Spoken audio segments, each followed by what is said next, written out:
วันนี้วันที่1 พฤษภาคม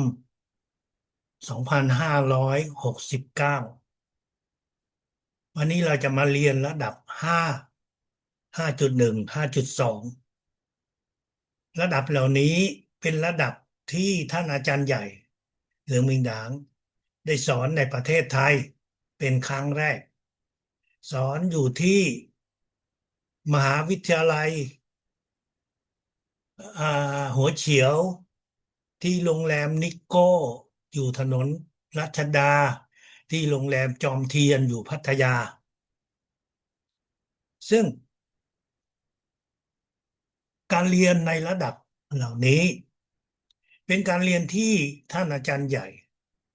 ต้องการให้เรานั้นยกระดับการพัฒนาทางจิตวิญญาณซึ่งท่านได้อธิบายไว้ว่าการที่พวกเราทุกคนนั้นสามารถที่จะเข้ามาเรียนในวิชาพลังจักรวาลได้ก็อันเนื่องมาจากสิ่งที่พวกเราทุกคนอาจจะคิดไม่ถึงนั่นก็คือจิตวิญญาณของพวกเรานั้นได้อยู่ในระดับที่สูงขึ้นเมื่อเราได้รู้จักถึงวิชานี้เราถึงจะยอมรับในการที่จะเรียนรู้ในวิชาพลังจักรวาลเพราะสิ่งแรกที่พวกเราทุกคนได้สัมผัสนั่นก็คือด้วยมือเปล่าเราสามารถที่จะใช้มือของเราเนี่ยในการที่จะส่งพลังในการที่จะรักษาสุขภาพให้โรคภัยไข้เจ็บที่มีอยู่ในตัวเรานั้นหายไปมันเป็นสิ่งที่มนุษย์ของเราโดยทั่วไปนั้นไม่สามารถที่จะทำได้เอาแค่การวางมืออย่างเดียวจะทำให้หายจากโรคภัยไข้เจ็บนั่นคือสิ่งที่เราจะต้องเข้าใจว่าจริงๆแล้วมันไม่ใช่พลังมาจากฝ่ามือของเราแต่มันเป็นพลังของสิ่งศักดิ์สิทธิ์ที่พวกเราทุกคนนั้นได้รับเข้ามาผ่านมือของเราเท่านั้นแต่โดยร่างกายและมือของตัวเรานั้นไม่สามารถที่จะมีพลังที่จะไปรักษาใครได้ทั้งนั้นพลังนี้เป็นพลังที่มาจากสิ่งศักดิ์สิทธิ์มาจากสิ่งที่มนุษย์เราโดยทั่วไปรู้แต่ไม่สามารถที่จะบอกได้ว่าสิ่งศักดิ์สิทธิ์นั้นหน้าตามันเป็นอย่างไรสิ่งศักดิ์สิทธิ์นั้นเราไม่สามารถที่จะถ่ายรูปไม่สามารถที่จะชั่งน้ำหนักไม่สามารถที่จะบอกได้ว่ามันมีคุณสมบัติอะไรนักวิทยาศาสตร์รับรู้แต่ก็ไม่สามารถที่จะพิสูจน์ได้ผู้ปฏิบัติทางจิตวิญญาณเราจะเรียกสิ่งเหล่านั้นว่าสิ่งศักดิ์สิทธิ์สิ่งศักดิ์สิทธิ์เป็นแหล่งที่ให้พลังให้กับพวกเราอยู่ที่ไหนสิ่งศักดิ์สิทธิ์ไม่ได้อยู่เพียงเฉพาะสถานที่ใดสถานที่หนึ่งเพราะมีหลายคนเราก็เข้าใจว่าสิ่งศักดิ์สิทธิ์จะอยู่ในบางสถานที่ที่เราเรียกว่าสถานที่ปฏิบัติธรรมอยู่ในศาลเจ้าอยู่ในสิ่งที่มนุษย์เราก่อสร้างขึ้นมาแล้วบอกว่านั่นคือที่นั่นมีสิ่งศักดิ์สิทธิ์แต่พลังที่พวกเรารับนั้นรับมาจากสิ่งศักดิ์สิทธิ์เรารับอยู่ทุกที่ทุกหนทุกแห่งไม่ใช่ว่าเมื่อไหร่เราต้องการรับพลังเราก็จะต้องไปที่ใดที่หนึ่งท่านอยากมีน้ำมันท่านก็ต้องไป สถานีขายน้ำมันเท่านั้นจะไม่ใช่ว่าเราอยากได้พลังของน้ำมันนี่ที่ไหนก็ได้แต่พลังของสิ่งศักดิ์สิทธิ์นั้นท่านใช้จิตของท่านอธิษฐานทำสมาธิแล้วท่านก็จะได้รับแต่แน่นอนการที่ท่านจะได้รับพลังจากสิ่งศักดิ์สิทธิ์นั้นท่านต้องได้รับการเปิดจักระ100%ถ้าท่านไม่ได้รับการเปิดจักระร้อยเปอร์เซ็นต์ท่านจะมีความสามารถนี้หรือไม่มีครับแต่ความสามารถนี้มันมีน้อยนิดและมันก็จะหายไปได้เมื่อท่าน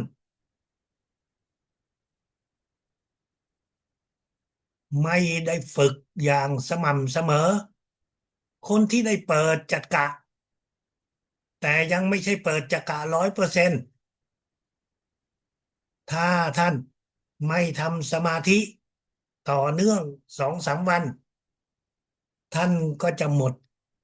ความสามารถในการรับพลังมันไม่ใช่สิ่งที่ว่าพวกเราจะพูดลอยๆได้แต่มันเป็นสิ่งที่ผู้คนที่อยู่ในรุ่นแรกเรียนวิชาพลังจักรวาลต้องเปิดจักระวันละ1 จักระ2 จักระกว่าจะเปิดได้ก็ต้อง3 สัปดาห์ต่อเนื่องแล้วตอนนั้นท่านอาจารย์ลือมิงหนางถึงจะมาเปิดจักระร้อยเปอร์เซ็นต์ให้กับพวกเราต่อหน้าซึ่งในช่วงปี253837ท่านอาจารย์ลึงมิงหนางก็เลยเริ่มค้นพบการเปิดจักระร้อยเปอร์เซ็นต์ก่อนหน้านั้นผู้ที่เรียนวิชาพลังจักรวาลตั้งแต่ปี2532เรียนอยู่ที่สหรัฐอเมริกาแล้วก็แพร่กระจายมาที่ยุโรปแล้วก็มาถึงเมืองไทยคนรุ่นแรกเหล่านั้นไม่ได้รับการเปิดจักระร้อยเปอร์เซ็นต์เมื่อไม่ได้รับการเปิดจักระร้อยเปอร์เซ็นต์หมายถึงว่าถ้าไม่ทำสมาธิ3 วันต่อเนื่องความสามารถก็จะหมดมันเป็นสิ่งเหมือนกับว่า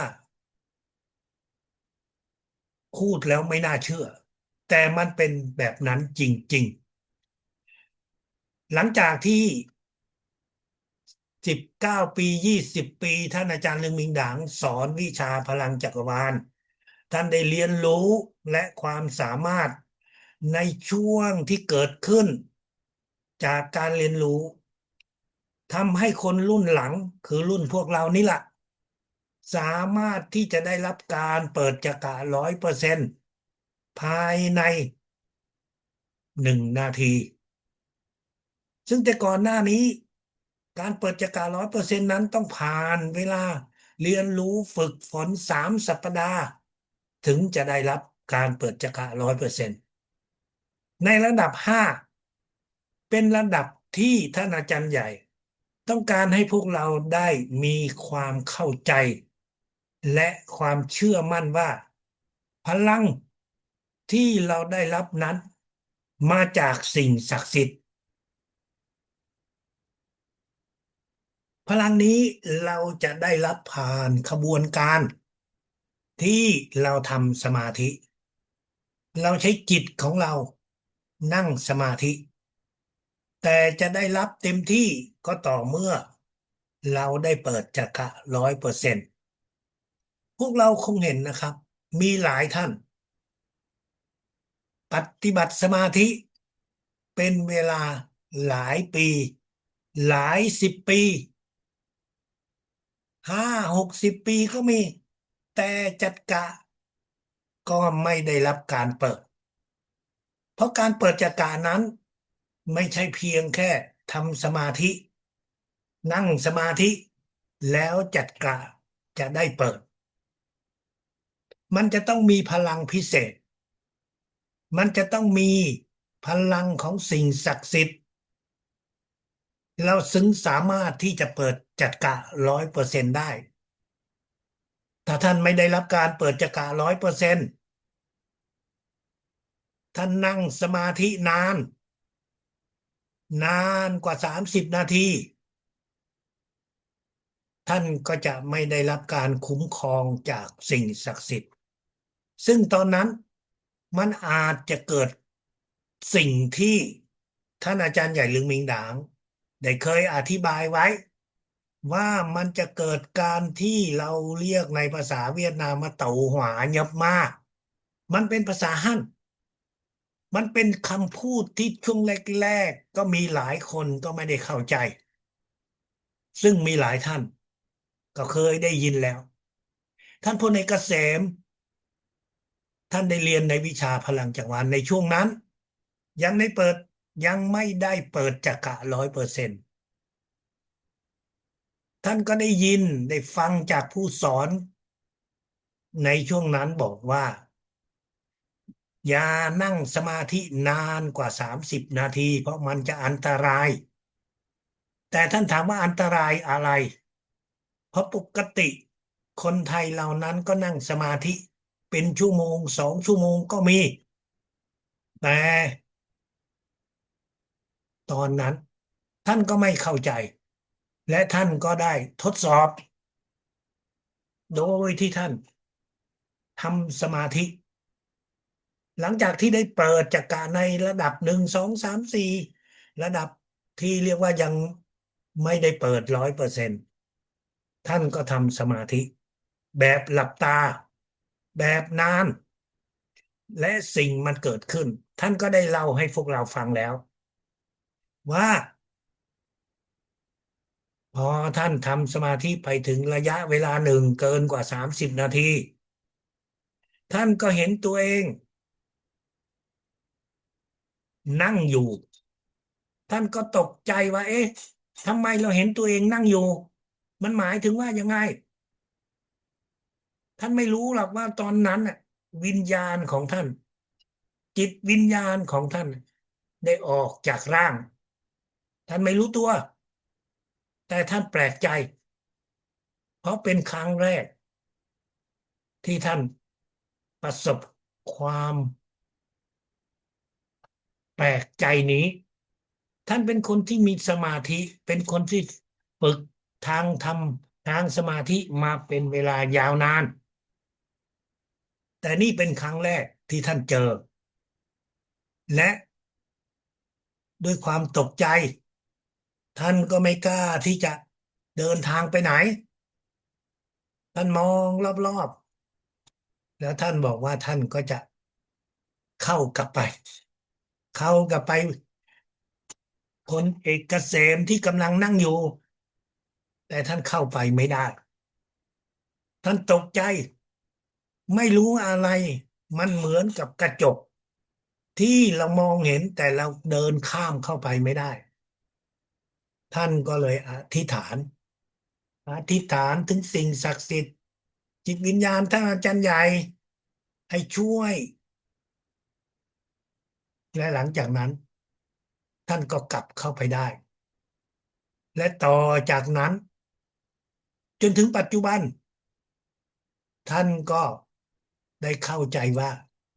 การทำสมาธินานกว่า30 นาทีมันอาจจะเกิดในสิ่งที่พวกเรายังควบคุมไม่ได้ยังไม่มีความสามารถมีหลายท่านทำสมาธินาน ทำมาหลายปีก่อนเรียนพลังจักรวาลด้วยซ้ำในชั้นเรียนพลังจักรวาลก็เลยขอถามท่านอาจารย์ใหญ่ว่าเมื่อเราทำสมาธินานเราเหมือนกับว่ามองเห็นแสงมองเห็นแสงในรูปแบบต่างๆสีต่างๆเราได้ยินเสียงที่มันเหมือนกับคำพูดอะไรบางอย่าง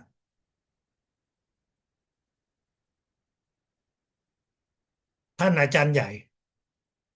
ในช่วงเวลานั้นท่านก็จะให้คำตอบว่าไม่มีคิดเอาเองจินตนาการเกินกว่าเหตุ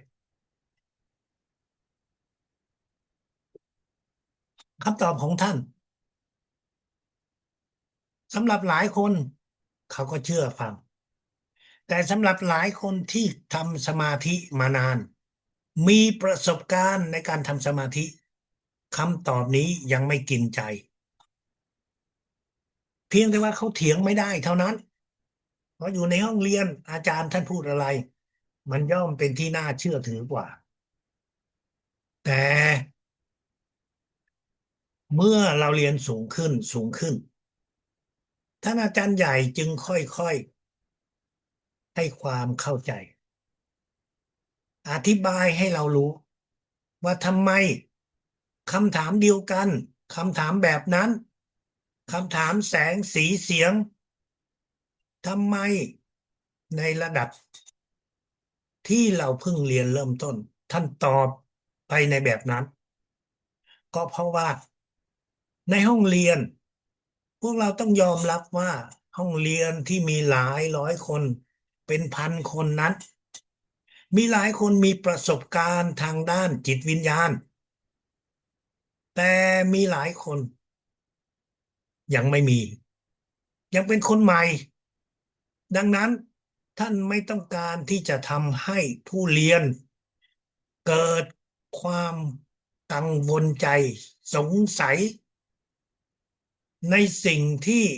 มีอิทธิฤทธิ์แฝงอยู่ในนั้นท่านอาจารย์ไม่ต้องการให้เราโอ้อวด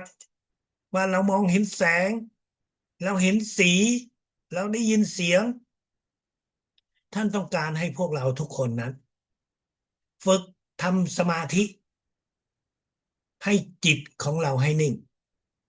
ให้จิตของเรานั้นอยู่กับสิ่งศักดิ์สิทธิ์อยู่กับพลังจักรวาลดังนั้นในช่วงที่เรายังไม่มีความสามารถสูงเราก็อย่าเพิ่งเจาะลึกเข้าไปในสิ่งที่วิเศษในสิ่งที่มีลักษณะอิทธิฤทธิ์ที่ต้องใช้เวลาในระดับ5ท่านอาจารย์ใหญ่บอกให้เราทำสมาธิ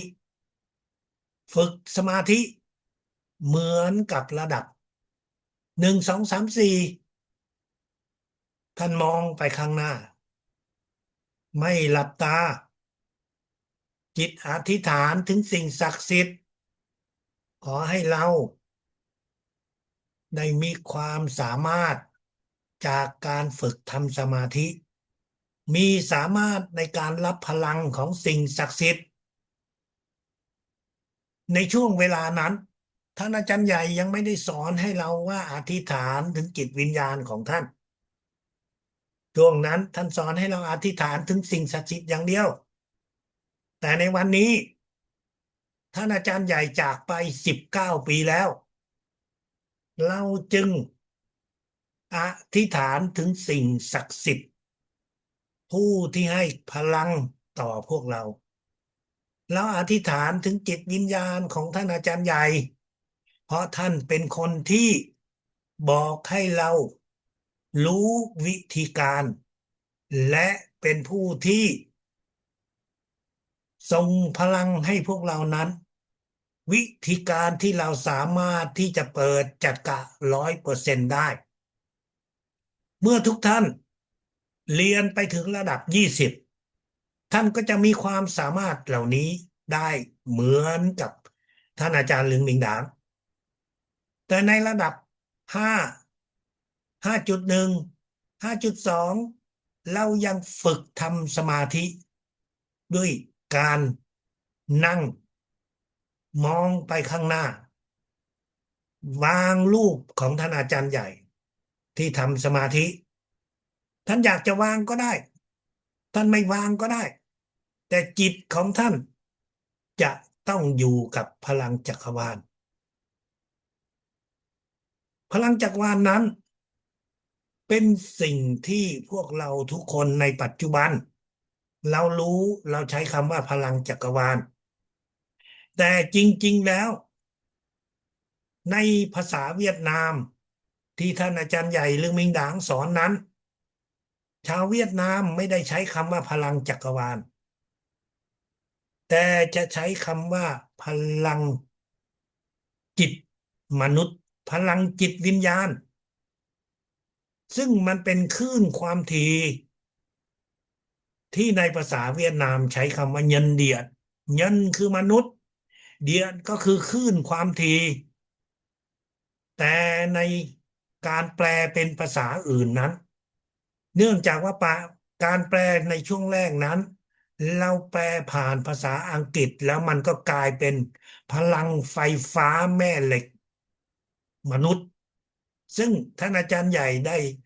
รับฟังการแปลย้อนกลับท่านก็ไม่เห็นด้วยการที่แปลคำว่าเยินเดียดมาเป็นพลังไฟฟ้ามนุษย์ท่านก็เลยให้แปลเป็นคำว่า Universal Energy ที่แปลเป็นภาษาไทยเราก็แปลกลับมาว่าเป็นพลังจักรวาลซึ่งในช่วงแรกพี่น้องคนไทยในรุ่นแรกก็เรียนแล้วก็ใช้คำแปลในรุ่นแรกว่าพลังไฟฟ้าแม่เหล็กมนุษย์ซึ่งในเอกสารในช่วงแรกก็ยังเขียนอยู่แต่ช่วงหลังๆเราก็จะใช้คำว่าพลังจักรวาล เพื่อให้สอดคล้องกับภาษาสากลคือภาษาอังกฤษแต่จริงๆแล้วในภาษาเวียดนามไม่ได้ใช้คำนี้แต่ไม่ว่าจะเป็นคำว่าอะไรมันก็คือพลังของสิ่งศักดิ์สิทธิ์นั่นแหละเป็นพลังที่พวกเราทุกคนจะได้รับเมื่อเราได้เปิดจักระ100%เมื่อท่านเปิดจักระ100%แล้ว ท่านไม่ได้ฝึกสมาธิทุกวันจักระของท่านก็จะไม่ปิดมันก็ยังมีความสามารถอยู่ตลอดเวลาจักระของท่านจะปิดตอนไหนท่านรู้หรือเปล่าท่านอาจจะรู้ท่านอาจจะ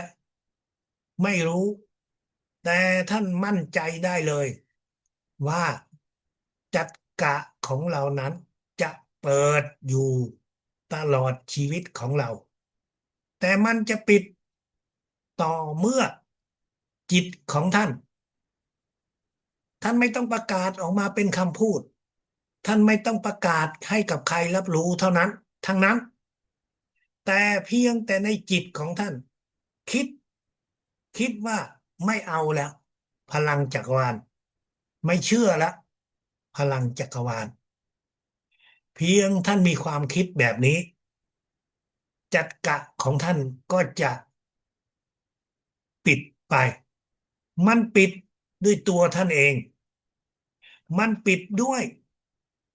สิ่งศักดิ์สิทธิ์ที่รับรู้เมื่อท่านบอกว่าท่านปิดไปแล้วท่านจะบอกว่าท่านเปิดเองนั้นทำไม่ได้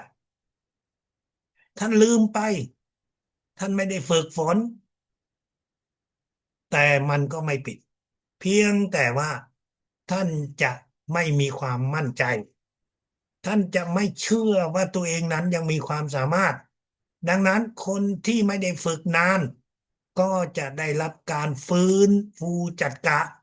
โดยการรับส่งพลัง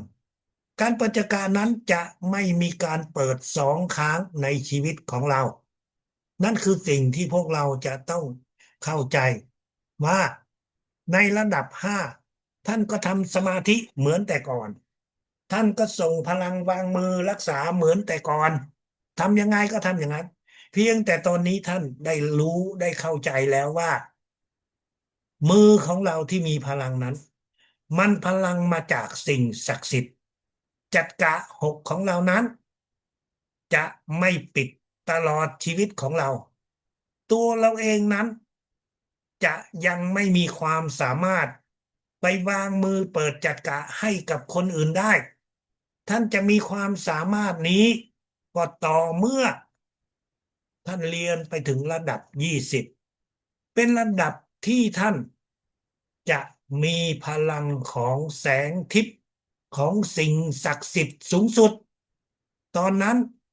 ท่านถึงจะเปิดจักระ100%ได้ในวันที่20ตุลาคม2538ก็คือเมื่อ31 ปีที่แล้วที่ศูนย์วัฒนธรรมแห่งชาติท่านอาจารย์ใหญ่ลือมิงดางได้เปิดจักระ100%ให้พี่น้องคนไทยและเวียดนามที่อยู่ในหอประชุมแห่งชาติสิริเอ่อหอประชุมแห่งชาติอยู่ที่ถนนศูนย์วัฒนธรรมแห่งชาติ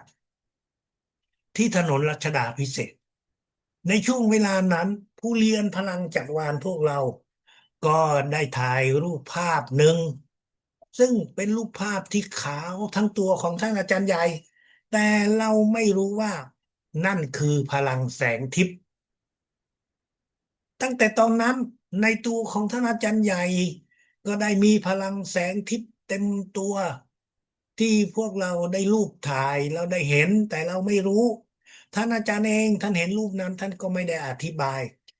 นั่นคือสิ่งที่พวกเราทุกคนในการเรียนระดับ5เราจึงสามารถที่จะ ได้รับพลังแสงทิพย์ใช้มือของเราและความเชื่อมั่นเหล่านี้จะทำให้เรานั้นได้รู้ว่าวิชาพลังจักรวาลมันเป็นวิชาของพลังของสิ่งศักดิ์สิทธิ์อย่างแท้จริงและท่านก็จะได้ค่อยๆเรียนรู้ยกระดับพัฒนาความสามารถของตัวเราในการที่จะเรียนรู้ในทางธรรม ท่านนับถือในทางศาสนาไหนโดยการเรียนรู้วิชาพลังจากวันนี้ท่านก็จะยิ่งเข้าใจมากขึ้นในทางศาสนาที่ท่านปฏิบัติวิชาพลังจักรวาลไม่ใช่วิชาของศาสนาแต่การฝึกปฏิบัติรับพลังของสิ่งศักดิ์สิทธิ์จะทำให้เราได้เข้าใจลึกซึ้งและมากขึ้นอีกท่านคงจะยอมรับว่าเราไม่มีเวลาหรอก ที่เราจะมานั่งอ่านคัมภีร์ที่มีเป็นร้อยเล่มหลาย10 กิโลนะท่านไม่มีเวลาท่านฟังได้เท่าไหร่ก็ฟังเท่านั้นแต่จากการที่ท่านเรียนรู้ทางจิตจากการที่ท่านฝึกรับพลังของสิ่งศักดิ์สิทธิ์ท่านก็จะสามารถที่จะได้เรียนรู้ผ่านทางจิตคำสอนของสิ่งศักดิ์สิทธิ์ เพื่อใช้ในชีวิตของท่านเพื่อชีวิตของท่านมีอะไรที่ต้องการแก้ไขมีอะไรที่ต้องเข้าใจท่านก็จะค่อยๆยกระดับท่านก็จะกลายเป็นคนที่มีบุญมีบารมีที่จะแผ่ความรักความเมตตาไปให้กับทุกคนด้วยมือของเราท่านสามารถส่งพลังไปช่วยเหลือรักษาคนได้ แต่แน่นอนท่านก็คงรู้ว่าถ้าเราจะใช้มือคนเหล่านั้นเขาก็ต้องอยู่ใกล้ตัวเราและในบางครั้งท่านก็ไม่สามารถที่จะช่วยเหลือได้คนที่อยู่ในชุดปฏิบัติธรรมท่านไม่มีสิทธิ์ที่จะแตะต้องคนเหล่านั้นท่านคนละเพศ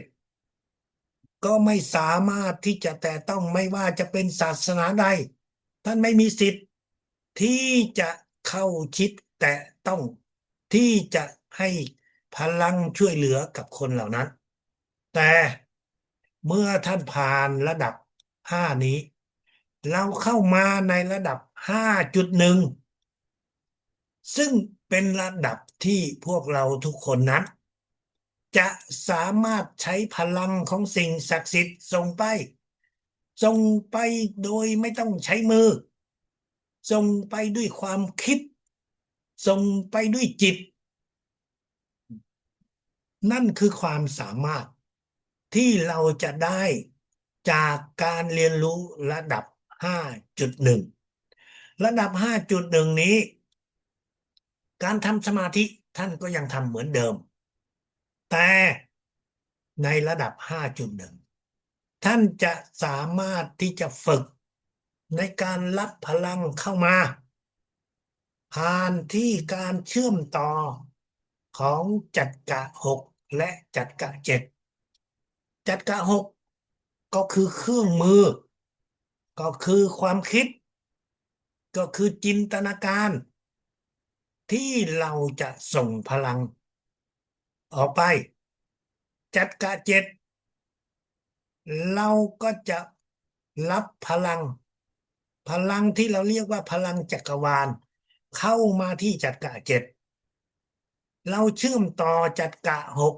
จักระเจ็ดเพื่อที่เราจะได้รับพลังแล้วก็พลังนี้เราจะส่งออกไปโดยไม่จำเป็นที่ต้องใช้มือแน่นอนจักระหกเป็นจักระที่อยู่หน้าผากเป็นจักระที่เราจะใช้เป็นความคิดจักระหกจะเป็นจักระที่เราจะใช้เป็นเครื่องมือในการคิดในการจินตนาการท่านไม่สามารถที่จะบอกว่าเราคิดด้วยจักระเจ็ดคิดด้วยจักระห้าหรือคิดด้วยจักระสี่จักระเหล่านั้นไม่มีหน้าที่ในการที่จะคิดในการที่จะจินตนาการความคิดความสามารถในการที่จะเรียนรู้ในการที่จะรับส่งพลังไปก็คือจักระหกดังนั้นการที่เราใช้คำว่าใช้จักระหกก็คือเราใช้ความคิดเราใช้จักระหกก็คือเราจินตนาการโดยความคิดการรับพลังเรามีสองรูปแบบที่ท่านจะต้องฝึกรูปแบบที่หนึ่งคือรูปแบบที่ท่านจินตนาการเป็นรูปภาพถ้าท่านจินตนาการเป็นรูปภาพได้ก็จะทำให้การส่งพลังนั้นได้ดีขึ้นจินตนาการเป็นรูปภาพนั้นนั่นก็คือตาวิเศษนั่นคือตาที่ไม่ใช่ตาด้วยเนื้อแต่มันเป็นตาทางจิตที่เราจินตนาการมันขึ้นมาจักระหกเป็นจักระที่ท่านส่งเป็นคำพูดเป็นเสียงพวกเราทุกคนก็รู้อยู่แล้วเสียงเนี่ยถ้าโดยปกติท่านยืนอยู่ที่ประตูท่านพูดออกไปคนที่อยู่ในรัศมีในระยะห่างก็จะได้ยินเสียงของเราเพราะมันเป็นคลื่นความถี่ดังนั้นท่านจินตนาการได้ก็คือท่านมีคลื่นของแสงที่จะมองเห็นท่านส่งเสียงก็คือคลื่นของเสียงที่เราจะได้ยินดังนั้นผู้เรียนพลังจักรวาลถ้าท่านไม่สามารถมองเห็นท่านก็ยังมีเสียงมีผู้เรียนพลังจักรวาลเคยเป็นผู้เรียนที่ว่าเป็นใบ้คือพูดไม่ออกเขามีแต่สายตาแต่ถ้าก็ยังมีผู้เรียนที่ไม่สามารถมองเห็นผู้เรียนที่ไม่สามารถมองเห็นแต่เขาก็ยังได้ยินเสียงเขาก็ยังสามารถใช้เสียงได้เสียงในจิตไม่ใช่เสียงที่ออกมาจากลำคอผู้ที่ไม่ได้ยินผู้ที่ออกเสียงไม่ได้ผู้ที่มองไม่เห็นก็คือพิการทั้งสามอย่างนั้นน่ะจึงจะไม่สามารถเรียนพลังจักรวาลได้ซึ่งในความเป็นจริงก็มีผู้ที่บอดทางการมองก็ยังเรียนพลังจักรวาลผู้ที่พูดไม่ออกก็ยังสามารถเรียนพลังจักรวาลอ่ามีแล้วผู้เรียนลักษณะเหล่านี้ในระดับ5.1 เราเป็นคนที่มีความสามารถใช้จักระหกในการจินตนาการเรามีความสามารถใช้เสียงของเราในการที่จะส่งคำสั่งเราส่งคำสั่งไม่ใช่เป็นเสียงที่ต้องออกมาแต่มันเป็นเสียงที่อยู่ในจิตเมื่อท่านเชื่อมจักระหกและจักระเจ็ดก็จะทำให้เราสามารถรับพลังเข้ามาทางจักระเจ็ดแล้วหลังจากนั้นเราก็จะไปส่งไปที่ไหนแน่นอนเราส่งไปอันดับแรกก็ต้องบอกว่าส่งให้ตัวเรานี่ท่านเจ็บอยู่ตรงไหนท่านรู้ใช่ไหมท่านเจ็บที่หน้าอกท่านเจ็บอยู่ที่ไหล่ท่านเจ็บอยู่ที่ท้องท่านเจ็บอยู่ที่หัวเข่าท่านรับรู้สิ่งเหล่านี้โดยระบบเส้นประสาทโดยความรู้สึกและนั่นก็คือสิ่งที่ท่านจะต้องส่งพลังเข้าไปท่านไม่ต้องใช้มือจักระสี่อยู่ด้านหลังแต่ก่อนนั้นท่านจะไขว้มือไปด้านหลังท่านทำไม่ได้เพราะมันยากมากมันอยู่ในมุมอับท่านก็เลยต้องส่งพลังอยู่ที่ลิ้นปี่ที่หน้าอกแต่ตอนนี้ท่านสามารถส่งพลังเข้าที่จักระสี่ด้วยจิตของเราด้วยภาพที่เราจินตนาการด้วยคำสั่งที่เราคิดขึ้นมาเป็นคำสั่งในจิตของเราดังนั้นท่านเจ็บอยู่ตรงไหนหลังจากที่ท่านจินตนาการเชื่อมต่อหกเจ็ดท่านก็คิดไปที่ตรงไหนที่ท่านเจ็บรวมเวลาทั้งหมดจากการที่เชื่อมต่อหกเจ็ดรับพลังส่งไปในจุดที่ท่านต้องการส่งก็คือที่ท้องที่หน้าอกที่หัวเข่าที่เท้าก็จะใช้เวลาไม่เกิน30 นาทีแต่แน่นอนท่านอาจจะไม่ได้ส่งไปในที่ท่านเจ็บเพราะท่านไม่ได้เจ็บอยู่บนร่างกายแต่ร่างกายของท่านนั้นยังจำเป็นที่จะต้องได้รับพลังเพราะว่าร่างกายของเรานั้นภายใน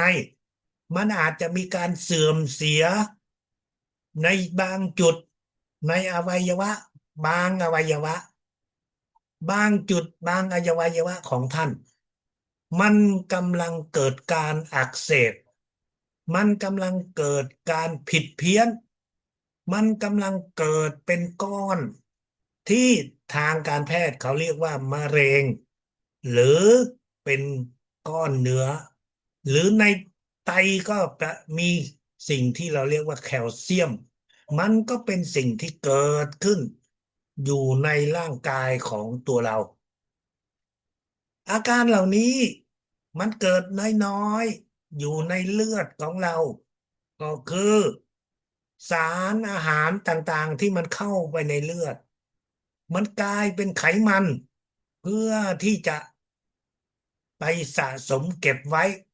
ในร่างกายแต่แทนที่มันจะถูกเก็บไว้ให้หมดแต่มันยังหลงเหลืออยู่ในเลือดจึงทำให้เลือดของเรามันหนืดขึ้น ท่านนึกนะฮะเลือดของเราเหมือนกับน้ำแล้วมันมีไขมันอยู่แน่นอนมันไหลไม่ค่อยสะดวกมันหมุนเวียนไม่ค่อยสะดวกจึงทำให้ความหนืดของเลือดมันเพิ่มขึ้นเป็นสิ่งที่เราเรียกว่าความดันสารอีกอย่างหนึ่งก็คือสิ่งที่เราเรียกว่าน้ำตาลน้ำตาลนี้ไม่ใช่เหมือนกับน้ำตาลทรายแต่มันเป็นน้ำตาลที่อยู่ในร่างกายนั้นมันมีองค์ประกอบที่เล็กกว่าน้ำตาลทรายแต่มันก็อยู่ในเลือดของเราและน้ำตาลนี้ถ้ามันไม่ถูกสลายออกไปหมดถ้ามันมีมากเกินกว่าความจำเป็นมันก็จะไปกระทบอยู่ที่สายตาของเรา ทำให้สายตาของเราเริ่มมีปัญหามันก็ไปกระทบอยู่อวัยวะอยู่บาดแผลที่เกิดขึ้นในร่างกายของเราคนที่มีน้ำตาลสูงหรือเรียกว่าเป็นเบาหวานถ้าท่านโดนบาดแผลที่ไหนบาดแผลตรงนั้นมันจะไม่หายภายใน2 3 4 วันแต่มันจะอยู่เป็นเดือน ถ้าบาดแผลนี่มันอยู่นานเป็นสัปดาห์เป็นเดือนท่านก็คงเข้าใจแล้วว่าอะไรจะเกิดขึ้นพวกเชื้อโรคมันก็จะเกาะเข้าไปในแผลเหล่านั้นและเมื่อเชื้อโรคมันเข้าไปมันก็จะทำลายเนื้อบาดแผลมันก็ขยายตัวออกไปมันก็เกิดทำให้ร่างกายของเราเน่าเสียนั่นคือคนที่มีเบาหวานสูงแต่พวกเราทุกคนนั้นเมื่อมีอายุสิ่งเหล่านี้มันเริ่มก่อตัวมันเริ่มสร้างความเจ็บปวดเล็กๆน้อยๆซึ่งบางทีเราก็ไม่ได้คิดว่ามันจะหนักหนาสาหัสร่างกายของเรานั้นเป็นร่างกายที่เสื่อมตามอายุไขท่านก็รู้ใช่ไหมครับเพราะท่านมีอายุมากขึ้นท่านจะเห็นว่าผิวหนังของท่านเริ่มมีสีคล้ำผิวหนังที่มันตึงมันสวยงามมันก็เริ่มเหี่ยวย่นมันก็เริ่มมีริ้วรอยที่เกิดขึ้นอยู่บนใบหน้าอยู่ตามผิวหนังของเรานั่นคืออาการของการเสื่อมของร่างกายการเสื่อมเหล่านี้มันทำให้ร่างกายของเรานั้นเริ่มอ่อนแอร่างกายของเรานั้นเซลล์ในร่างกายของเรานั้นผิวเผาทำการเผาผลาญ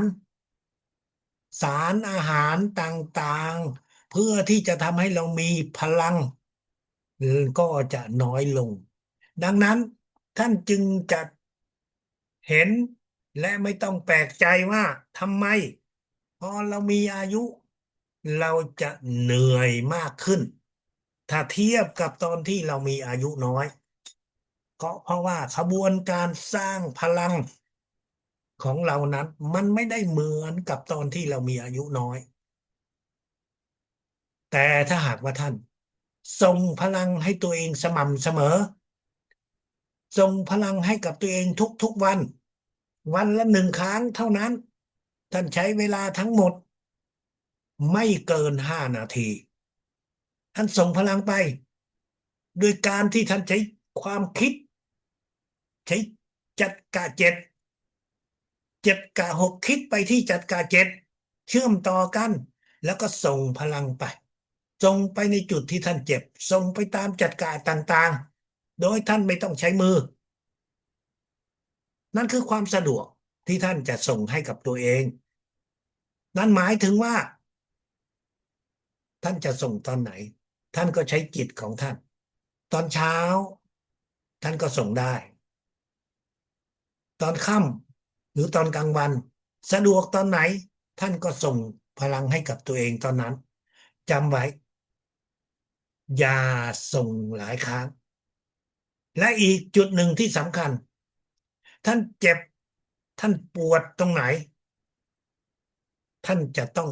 ตัดจิตตัดใจอย่าไปคิดถึงตรงนั้นอีกเพราะว่าตอนนี้จิตของท่านเริ่มมีความสามารถในการส่งพลังมีหลายท่านเคยตั้งคำถามแบบว่าอาจารย์ครับสมัยก่อนเนี่ยใช้มือวางเนี่ยส่งพลังได้ดีมากแต่ช่วงหลังเนี่ยตัวเองเนี่ยไม่ได้วางมือแต่ส่งพลังแล้วดูเหมือนว่าประสิทธิภาพไม่ดี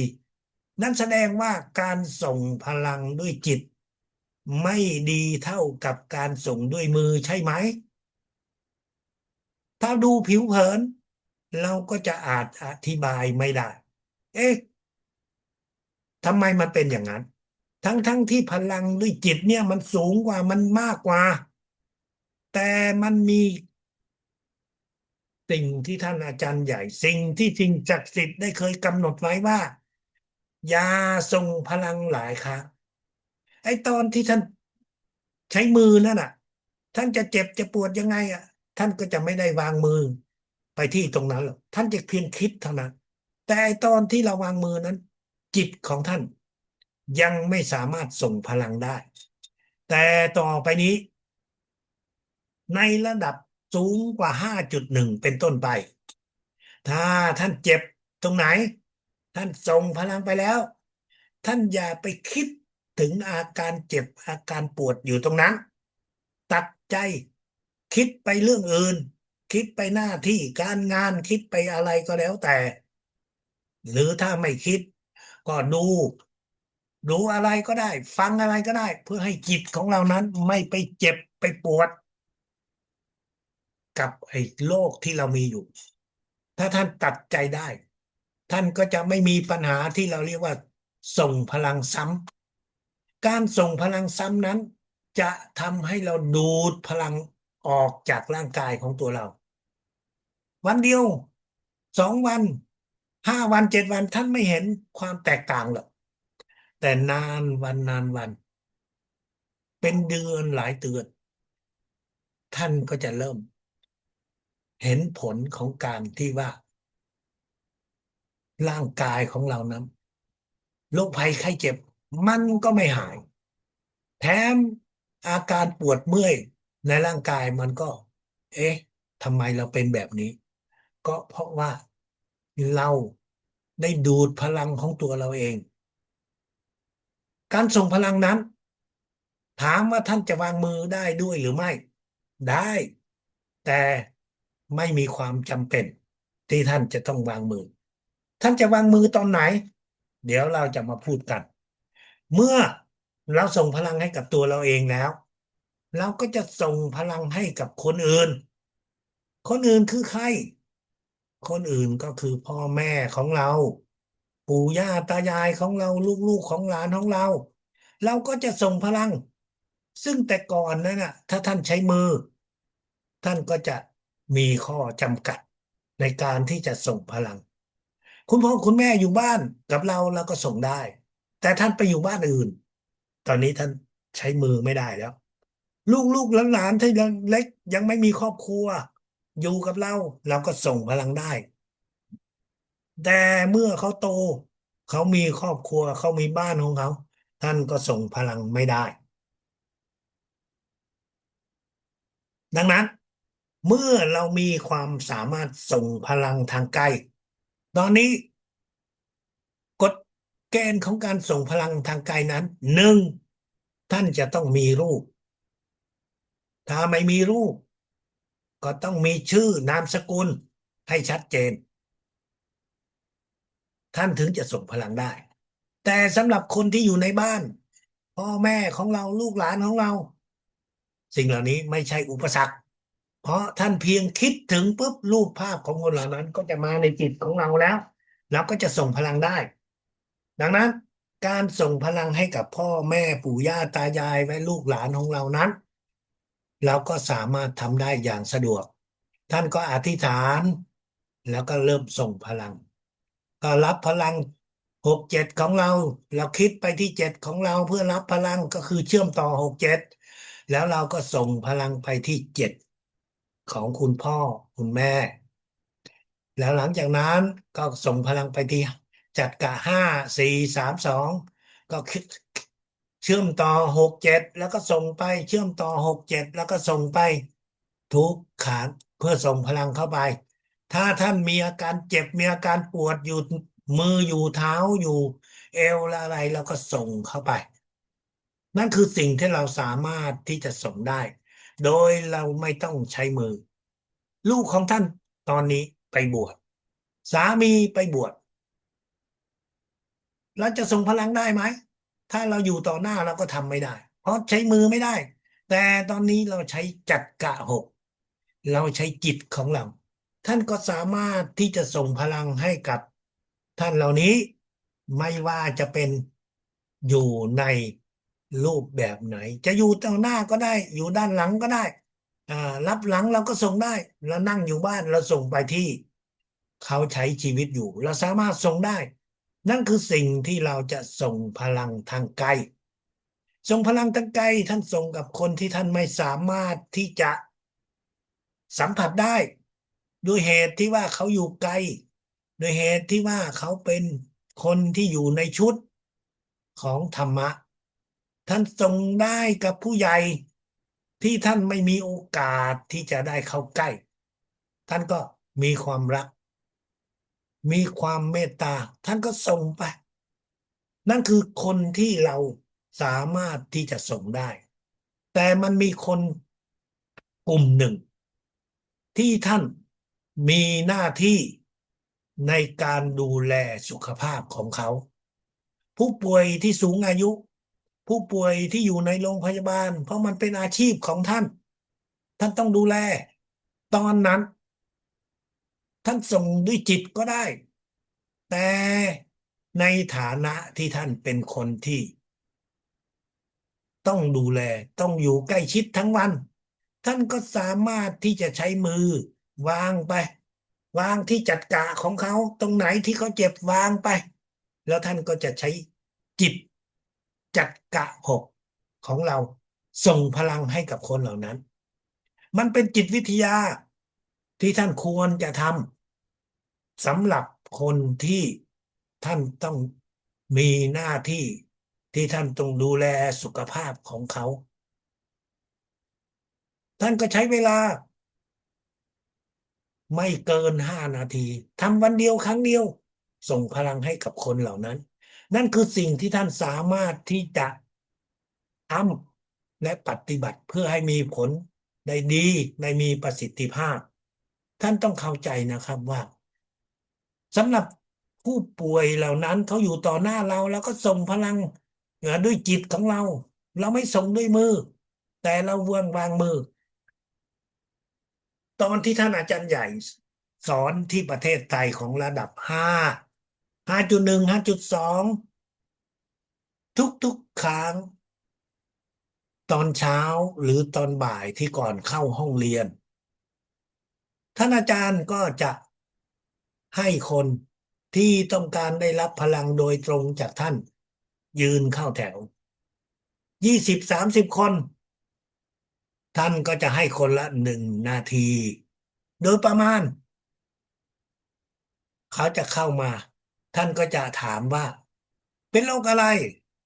อาจารย์จรูนก็จะแปลให้ฟังว่าเป็นโรคอะไรแล้วท่านก็วางมือแต่รู้ไหมว่าท่านวางมือที่ไหนท่านวางมือที่6-7เท่านั้นใครเข้ามาท่านก็วางมือที่6-7แต่ท่านถามว่าเป็นโรคอะไรตอนนั้นอาจารย์จรูนไม่เข้าใจว่าท่านถามทำไมถามคนอะโรคมันก็อยู่แตกต่างกันอยู่แล้ว แต่แน่นอนเขาพูดเป็นภาษาไทยท่านอาจารย์ไม่เข้าใจแต่อาจารย์จรูนแปลไปแต่ในใจอาจารย์จรูนว่าอาจารย์ถามไปทำไมในเมื่อไหนมือของท่านก็วางอยู่ที่6-7อย่างเดียวนั่นก็คือตอนที่เรายังเป็นเด็กยังเรียนรู้พลังจักรวาลอยู่ในระดับแรกๆเรายังไม่เข้าใจแต่ตอนนี้พอเราเติบโตในวิชาพลังจักรวาลเหมือนกับพวกเราทุกคนการวางมือมันเป็นแค่กุศโลบายมันเป็นแค่จิตวิทยาที่ท่านอาจารย์ใหญ่วางมือเพื่อให้เขาได้มีความสุขว่าท่านวางมือแต่จริงๆแล้วท่านส่งพลังด้วยจิตของท่านทีละคนทีละคน10-20 คนก็ใช้เวลาอ่าคนละครึ่งนาที 1 นาทีนะนั่นก็คือสิ่งที่พวกเราจะต้องเข้าใจในปัจจุบันพวกเราก็เช่นเดียวกันท่านจะไปรักษาให้กับผู้ป่วยผู้สูงอายุ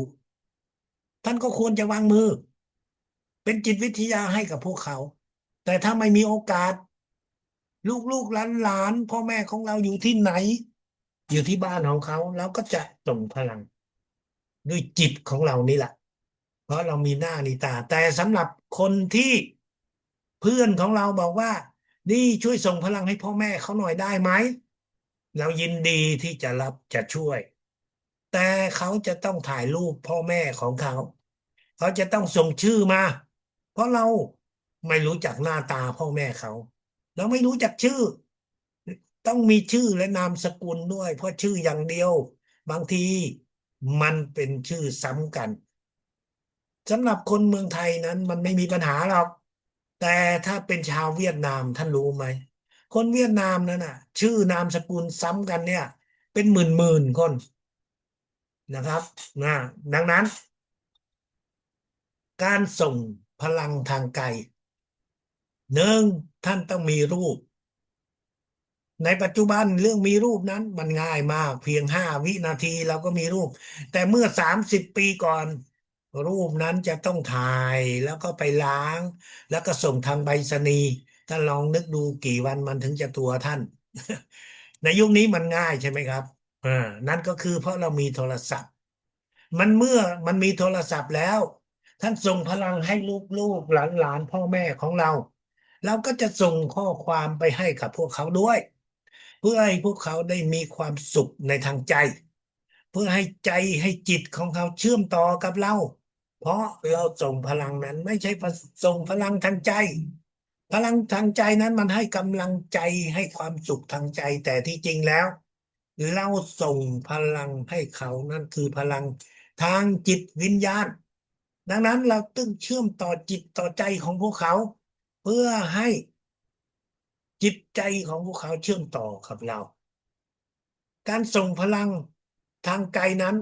ท่านส่งทีละคนทีละคนท่านก็ทำได้20 30 คน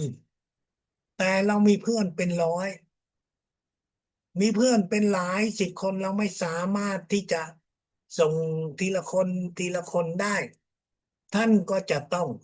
ใช้วิธีการส่งเราเรียกว่าส่งเป็นหมู่การส่งพลังเป็นหมู่นั้นคือทำอย่างไร เราก็จะเขียนชื่อของคนที่เราจะส่งพลังจะเป็นญาติพี่น้องของเราจะเป็นเพื่อนที่เรารู้จัก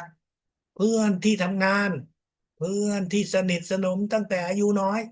แต่ไม่ได้อยู่ในกลุ่มไลน์ด้วยกันหรอกแล้วก็เขียนออกมาเป็นกลุ่ม 1กลุ่ม 2กลุ่ม 3เขียนลงแผ่นกระดาษก็ได้หรือเขียนเก็บไว้ในไลน์ก็ได้ในโทรศัพท์ก็ได้ เมื่อเรามีรายชื่อของคนเหล่านี้แล้วเราก็สามารถที่จะ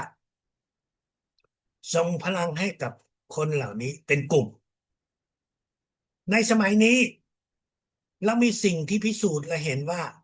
พลังที่เราส่งไปด้วยจิตของเราเนี่ย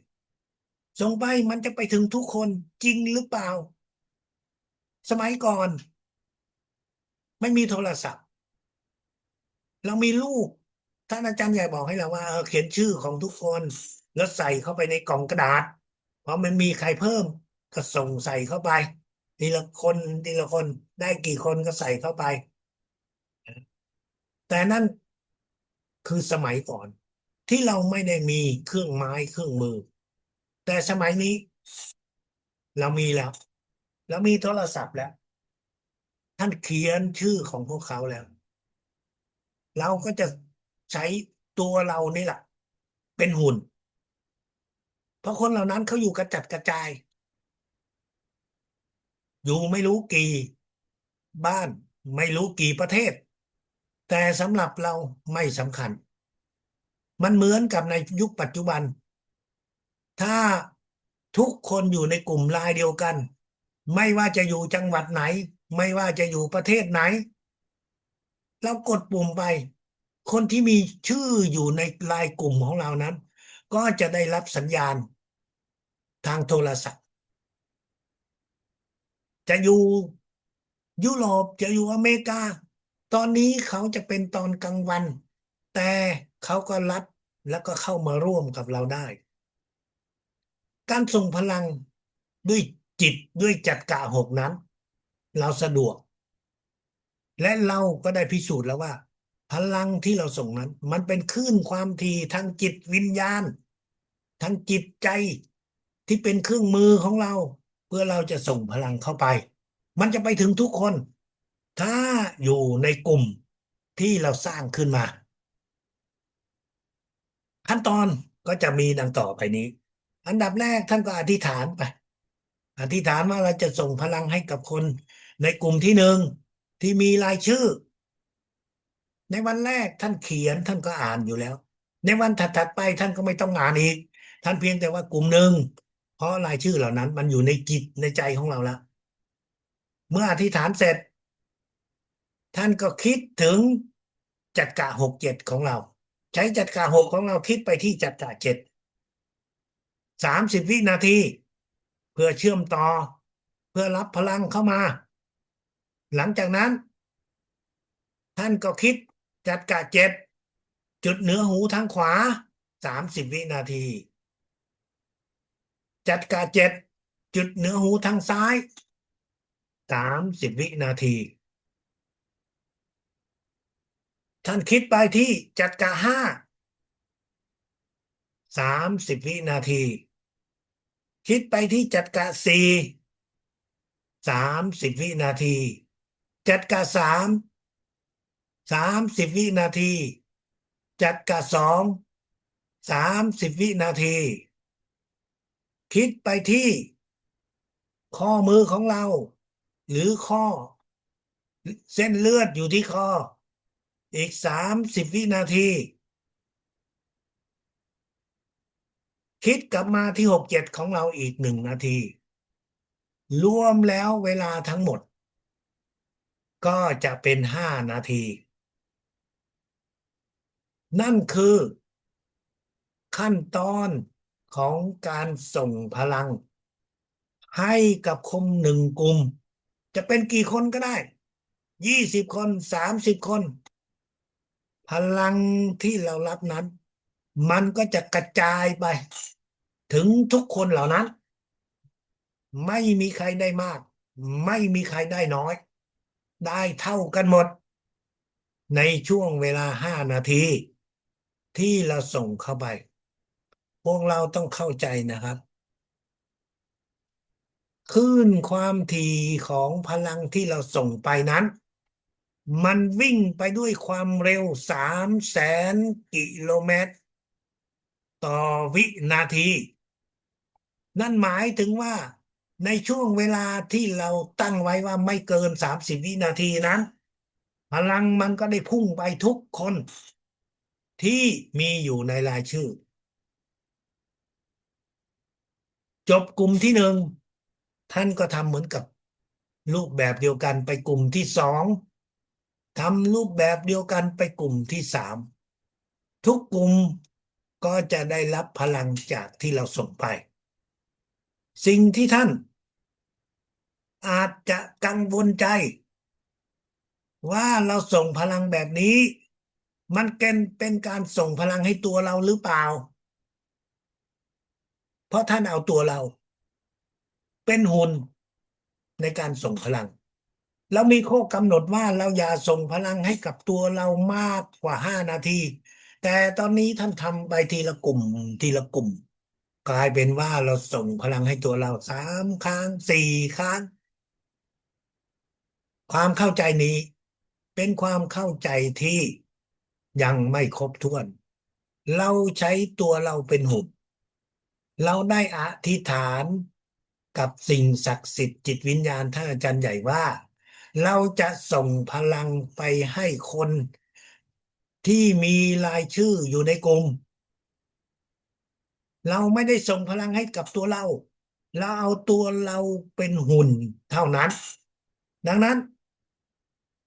เมื่อเราจินตนาการเราส่งพลังมันก็จะไปหาคน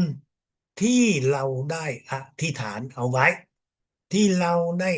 อ่านชื่อเอาไว้ดังนั้นท่านสบายใจตรงจุดนี้ได้ว่าเราไม่ได้ส่งพลังให้กับตัวเราเองหลายรอบนั่นคือประเด็นที่หนึ่ง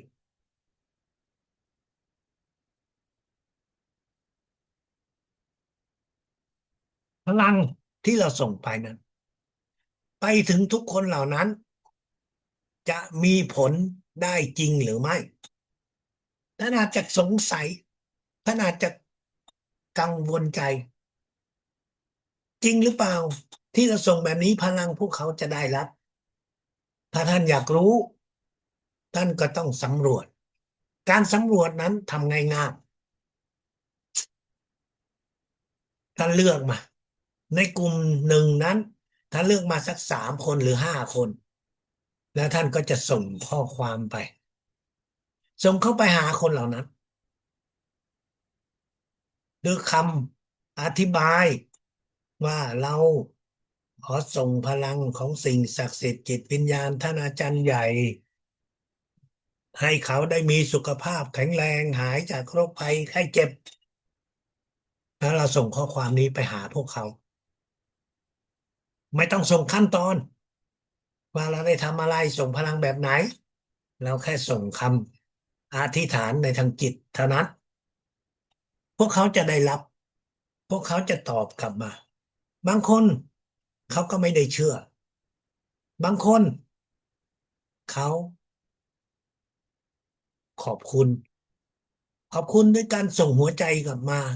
ขอบคุณด้วยการส่งนิ้วโป้งกลับมาบางคนเขาก็จะถามว่านอกจากโรคที่เราได้อธิบายว่าโรคต่างๆนั้นเขามีโรคเป็นโรคเฉพาะตัวของเขาที่เราไม่ได้เอ่ยถึงเราสามารถที่จะส่งพลังรักษาโรคแบบนี้โรคแบบนั้นให้เขาได้ไหม นั่นแหละคือความเชื่อที่เขาเริ่มแล้วก็สามารถที่จะแยกตัวเขาออกมาส่งเป็นการส่วนตัวก็ได้การส่งนี้การสำรวจนี้เราก็จะได้รับเราก็จะค่อยๆได้รับรู้ว่าความสามารถที่เรามีนั้นมันเริ่มเกิดขึ้นมาท่านอย่าคิดว่าเราส่ง3 วัน 5 วันแล้วจะได้ผลเราจะต้องเจียมตัวเอาไว้ว่า การส่งพลังทางจิตนั้นเราจะต้องค่อยๆส่งไปนะฮะแล้วตามวันเวลาความสามารถของเราก็จะสูงขึ้นเราส่งพลังด้วยจิตนั้นเราทำได้สะดวกมากและนั่นคือเป็นสิ่งหนึ่งที่ท่านอาจารย์ใหญ่บอกเราว่าเมื่อใดคุณรับประทานอาหารคุณก็ส่งมองไปที่อาหารที่เรารับประทานแล้วก็ส่งเข้าไป บนโต๊ะอาหารนั้นอาจจะมีคนอื่นอยู่ด้วยเขาก็ได้รับอานิสงส์ของพลังนั่นก็คือรูปแบบที่หนึ่งที่เราทำได้ท่านอาจารย์บอกว่า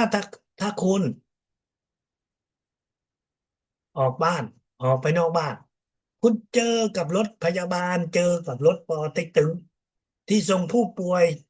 ทันทีทันใดนั้นคุณก็จะอธิษฐานส่งพลังให้กับผู้ป่วยที่อยู่บนรถพยาบาลรถปอเต็กตึง การส่งพลังแบบนี้คุณทำได้เพียงครั้งเดียวแล้วเขาก็หายไปแต่สิ่งที่ท่านอาจารย์ใหญ่ได้กล่าวไว้ก็คือมันเป็นการส่งพลังแบบฉุกเฉินที่มันฝึกให้เรามีจิตเมตตามีจิตที่ช่วยเหลือคนปิดตองหลังพระเราทำอย่างเร่งด่วนเมื่อท่านทำไปท่านก็จะมีความสามารถสูงขึ้นแต่ในสิ่งที่สำคัญมากกว่านั้น คือท่านอาจารย์ใหญ่ต้องการฝึกให้เรามีจิตใจเมตตาที่ช่วยเหลือคนอื่นนั่นคือสิ่งที่ท่านควรจะฝึกควรจะทำมันเป็นสิ่งที่เกิดขึ้นกระทันหันมันเป็นสิ่งที่ท่านไม่ได้เตรียมตัวรู้ตัวล่วงหน้าแต่เราจะต้องฝึกและปฏิบัติในวิชาพลังจักรวาลท่านส่งพลังแบบนี้ก็มีบางคนถามว่าแล้วส่งให้หมาให้แมวได้ไหม เพราะบางทีก็ไม่อยากแตะเข้าหมาเข้าแมวอย่างเช่นท่านยังไม่อยากแตะใช่ไหมท่านเดินผ่านแล้วหมามันเห่าท่านจะไปแตะมันได้ยังไงทันทีทันใดท่านก็ใช้พลังของเราเนี่ยจักระหกของเราเนี่ยส่งเข้าไปส่งเข้าไปที่หน้าผากอธิษฐานในจิตส่งพลังเข้าไปให้หมามันสงบเดี๋ยวมันก็จะหยุดเห่า แล้วมันก็จะเหมือนกับว่ามันดีใจนั่นคือสิ่งที่เราสามารถที่จะทำได้ส่งพลังแบบนั้นไปท่านอาจารย์ใหญ่ก็เคยบอกว่าเราส่งพลังโดยที่เราไม่ได้ใช้มือนั่นมันหมายถึงว่ายังไงถ้าเรามีใจดีเราก็ส่งพลังดีแต่ถ้าเรามีใจที่ร้าย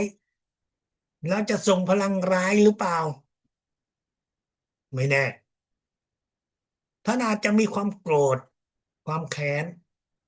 ท่านก็เลยนึกว่าถ้าอย่างนี้แทนที่จะส่งพลังให้ผู้นั้นได้หายจุกจากสุขภาพแข็งแรงก็จะส่งพลังนั้นให้เขาเจ็บป่วยเป็นการแก้แค้นหรือจะส่งพลังที่บังคับจิตบังคับใจเขาเป็นสิ่งที่เราเรียกว่าสะกดจิตสิ่งเหล่านี้ท่านอาจารย์ใหญ่ได้พูดได้กล่าวถึงอยู่ในระดับ5.2เป็นระดับที่ท่านบอกให้กับพวกเราได้รู้ว่าพลังจักรวาลที่เราส่งด้วยจิตนั้นท่านจะต้องส่งพลังด้วยจิตของความเมตตาอย่ามีความคิดในทางลบเพื่อเอาพลังจักรวาลนี้ไปสะกดจิตคนอื่นไปบังคับคนอื่นมันมีคำถามตัวอย่างที่ในช่วงเวลาที่ท่านได้ไปสอนระดับ5.2อยู่ที่ประเทศไต้หวันในนั้นชั้นเรียนหนึ่งผู้เรียนก็ถามท่านอาจารย์ใหญ่ว่าเขามีความสามารถในการเรียนระดับ5.1เขาอยากจะส่งพลังให้กับสามีของเขาเขาจะทำได้ไหมสามีของเขานั้นอยู่ภาคกลางแต่พอไปภาคเหนือก็จะไปซื้อบ้านอีกหลังหนึ่งหรือบางคนก็อาจจะไปทำงานภาคใต้ก็ไปซื้อบ้านอีกหลังหนึ่ง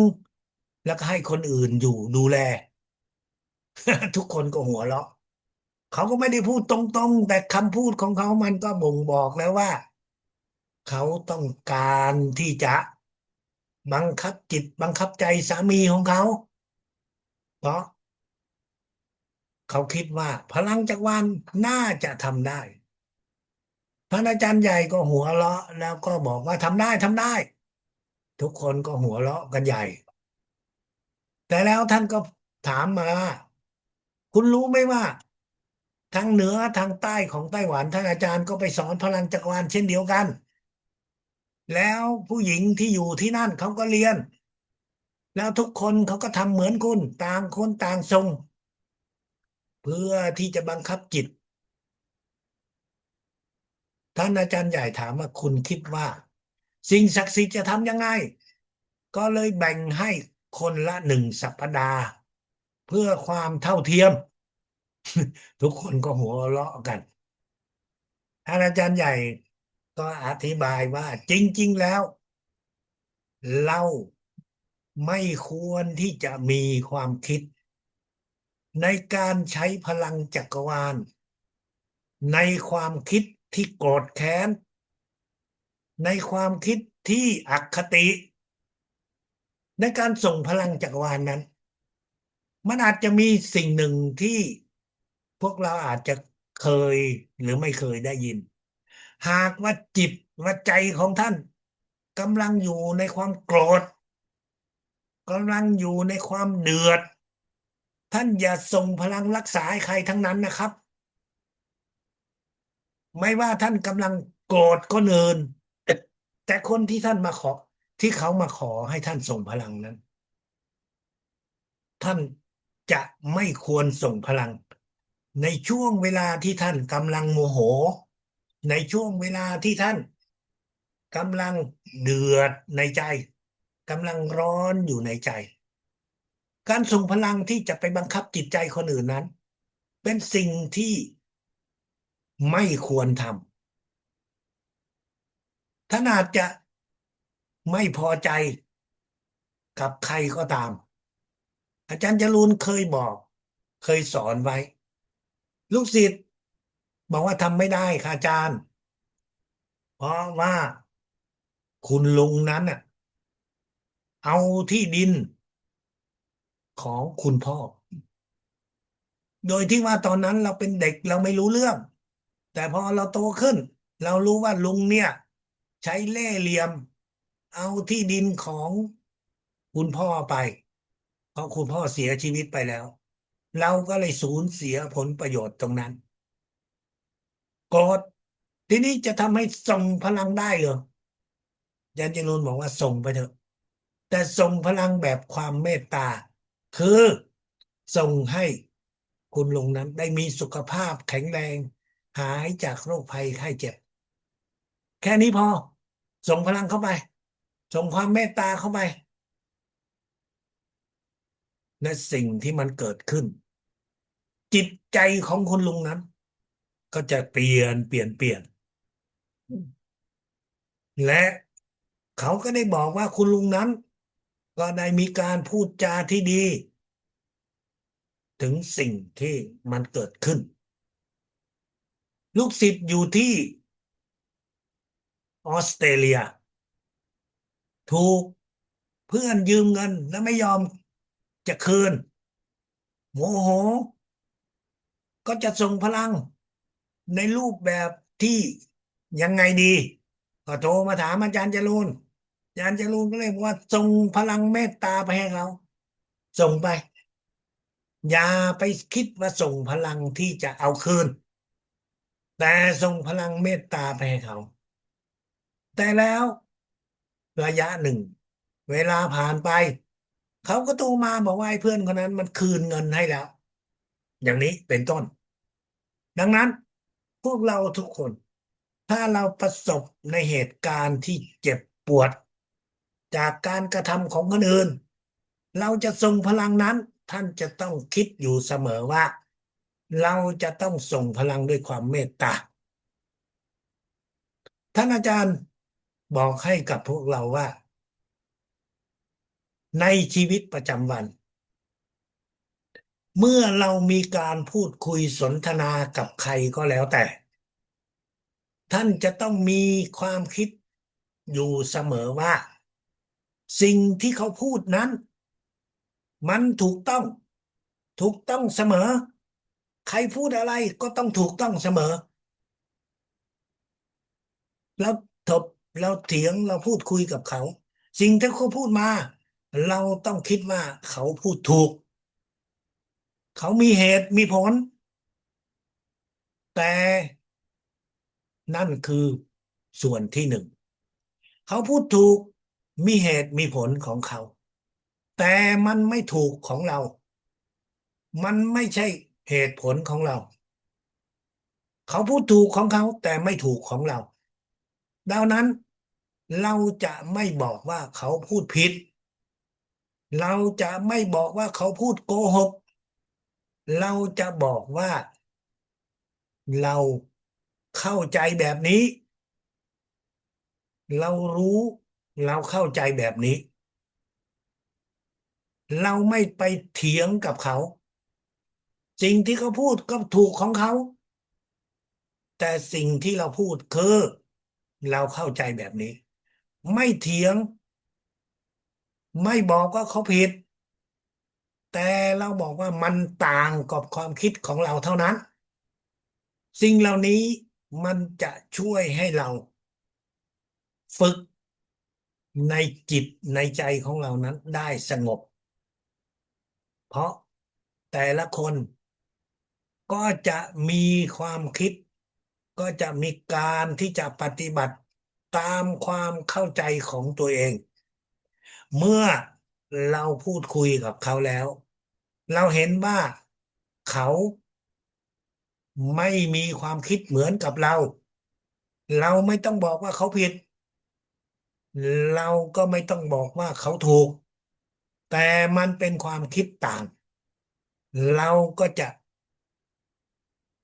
ไม่โต้เถียงอะไรกับเขา เป็นไปได้เราก็หลีกเลี่ยงไปพูดถึงเรื่องอื่นปล่อยให้เขาคิดแบบของเขาไปปล่อยให้เขาคิดต่างกับเราไปเพราะเราไม่สามารถที่จะบังคับจิตบังคับใจของคนอื่นได้